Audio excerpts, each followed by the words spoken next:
हाली शहर नगर पालिका के 16 पार्षदों के सामूहिक इस्तीफा की अटकलें तेज। विधानसभा चुनाव में तृणमूल पार्टी पराजित हुई है। उसके बाद से तृणमूल पार्षदों का नगर पालिका जाना बंद है, जिसका प्रतिकूल असर नागरिक परिसेवा पर पड़ी है। मतगणना रिजल्ट के 16 दिन बाद बुधवार को हाली शहर नगर पालिका के 16 पार्षद एक साथ नगर पालिका पहुंचकर सभा कक्ष में बैठक किए।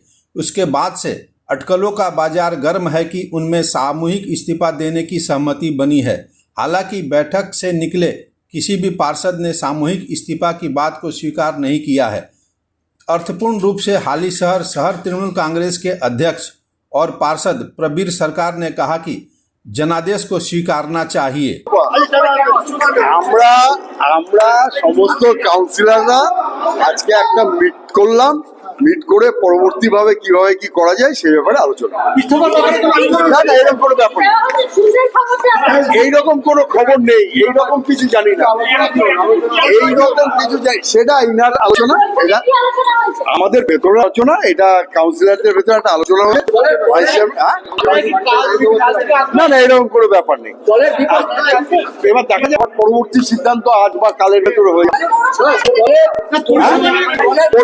পরিষেবা নিশ্চয়ই পরিষেবা কোনোটাতে বন্ধ নেই আর বন্ধ হবেও না। না না, শুনুন, জনাদেশ হয়েছে, জনাদেশকে মেনে নিতে হবে। এইবার হাল ছেড়ে দেওয়ার ব্যাপার নেই। দল যেই রকম সিদ্ধান্ত নেবে সেইভাবেই ভবিষ্যৎ চলবে।